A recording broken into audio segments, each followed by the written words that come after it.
Good morning, children. Today we are going to see about a new chapter, natural resources. So first we can see what is meant by natural resources. So our earth consists of many resources which support life. Yes,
things which are living or the resources which are living or which has life and derived from living organism, that is obtained from living organism, are called living resources. So example for living resources are forest, wildlife, forest product like timber, animal product like leather.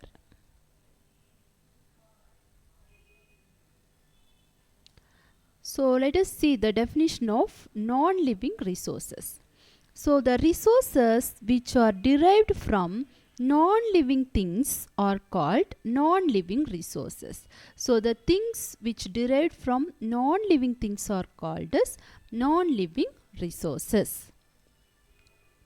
Example for non-living resources are soil, water, air and minerals. So these are some of the examples for non-living resources. So what are the examples for non-living resources? Soil, water, air and minerals. Understood, children?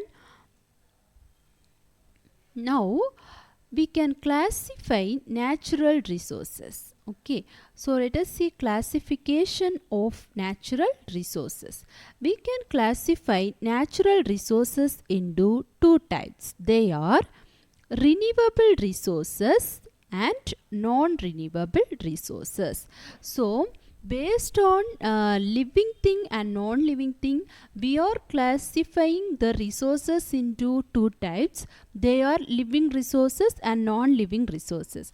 Here we are classifying natural resources based on their renewable property. That means they will get continuously or not get continuously. Based on that, we can classify natural resources into two types. They are renewable resources and non-renewable resources. So in this class, we are going to see about renewable resources. First, we can see the definition of renewable natural resources. Resources continuously available over the period of human lifetime. Such resources are called renewable natural resources. That means these resources, it is continuously available. If the human being is using these resources continuously also, it will be present over the period of human lifetime. Okay, again they can regain back these renewable natural resources. In the word itself, we can identify that renewable means which can be formed again, which can be regained again. If once it depleted also, once we are using also, it will be continuously available over the period of time. So such resources are called as what? Renewable natural resources. So example for renewable natural resources are solar energy, air, water, soil, forest. So what are the examples of renewable natural resources? Solar energy, air, water, soil, forest. So what is meant by non-renewable resources? It is just opposite to renewable resources. Non-renewable resources means these resources cannot be renewed. So once we are using these resources, again we can't get it back. That is called non-renewable resources. Okay, resources cannot be renewed.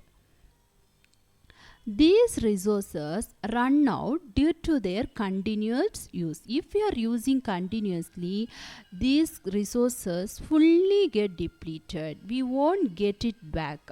It will take billions of years for its formation.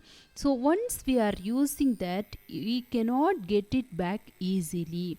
Such resources are called as what? Non-renewable resources. Understood, children?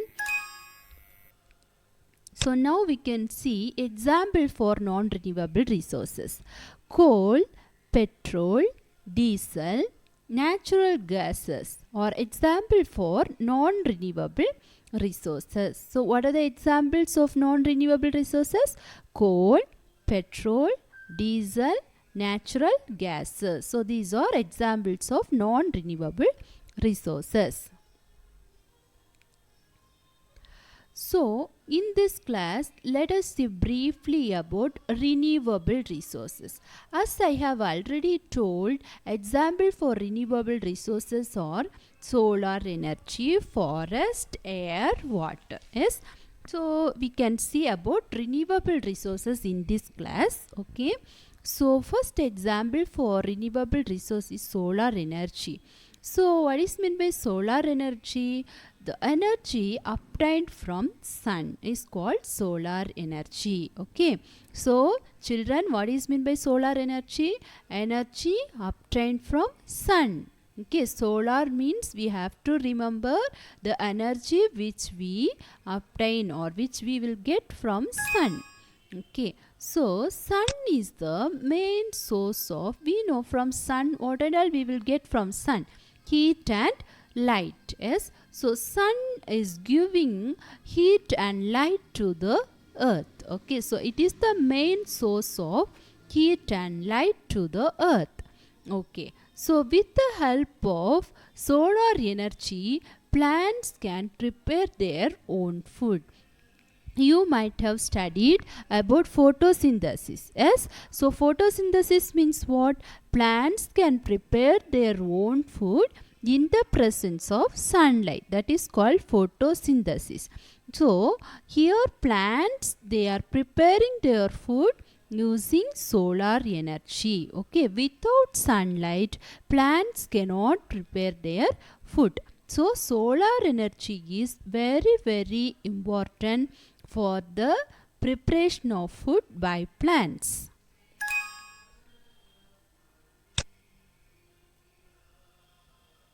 Now we can see next example for renewable resources is soil. So soil is necessary for the growth of plants.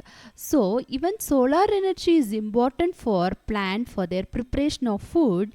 In the same way, soil also very very important for the growth of plants. So why soil is important for growth of plants? From the soil only plants will get minerals and nutrients which is need for their growth. Then, so outermost rocky layer of earth is called as crust. Okay, so what is meant by crust or earth crust? Outermost rocky layer of the earth is called crust. So soil is the thin top layer of the crust. Okay, so upon the rocky layer of earth there is a thin top layer that is called soil, which contains minerals and organic substance which is used by the plants for their growth. Understood, children? So soil is the thin top layer of the crust which contain minerals and organic substance which is used by the plants for their growth.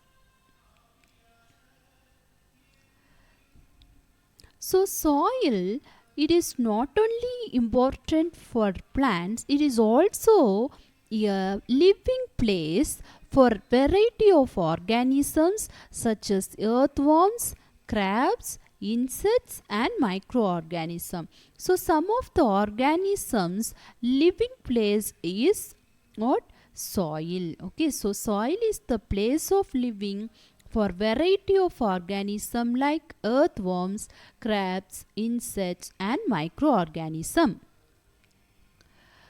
So because of the influence of human or due to the human activity, there is a soil pollution which decreases the fertility of soil. Now another one effect which will affect soil is soil erosion. So what is meant by soil erosion? Top soil is getting eroded due to action of wind and water. Because of heavy wind or because of the heavy flow of water, the top soil is getting eroded from the particular place, that is called soil erosion. So soil erosion means it is the process of erosion of the top soil due to action of wind and water. So top soil is getting eroded due to action of wind and water is called soil erosion. So because of soil erosion, there is huge loss of useful fertile top soil.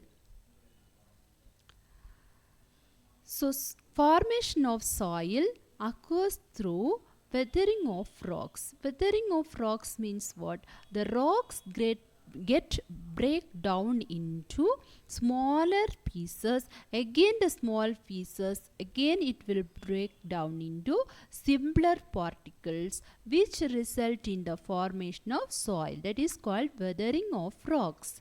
Okay, due to heat or by the action of rainwater, this weathering of rocks will occur. So the rock particles get break down into simpler particles which result in the formation of soil.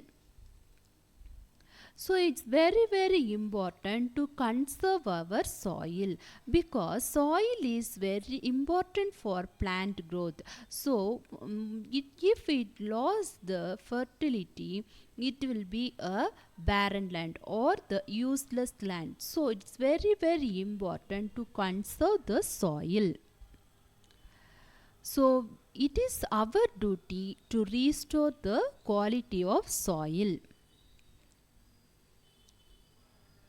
So next renewable resource is forest. So forest is also a renewable natural resource which is the natural habitat of wild animals and birds. So natural habitat means dwelling place or living place of wild animals and birds. So forests provide necessary food to the animals and many useful materials to human being like wood, timber, then medicines also we are getting from forest trees. Okay, so forest is providing food to the animals. Not only that, it is providing many useful materials to human being.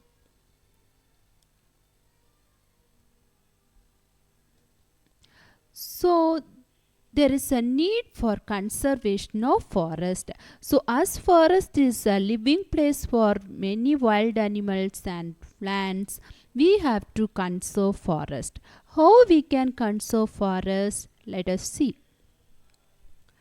So by restricting unnecessary felling of trees. Okay, we have to prevent the falling of trees unnecessarily. Then we have to plant trees. So tree planting. Then by proper usage of forest product. So we should use the forest product limitedly. By that we can conserve the forest. Then cutting down tree branches causing forest fire. So forest fire will be caused sometimes when cutting the tree branches. That should be prevented, that should be stopped. So Indian government have declared a national forest policy in 1988. Okay, so Indian government, they agreed a national forest, implemented the national forest policy in 1988. Okay, so the national forest policy was implemented by the Indian government when in 1988. Okay, so according to this national forest policy, they have taken many steps to nurture and conserve forest. So the national forest policy have adopted many steps to protect and conserve forest and forest product. I hope that you all understand about renewable natural resources. So next class we can see about non-renewable natural resources. Children, please listen to the video and understand it. If you have any doubt, you can ask. Thank you, children.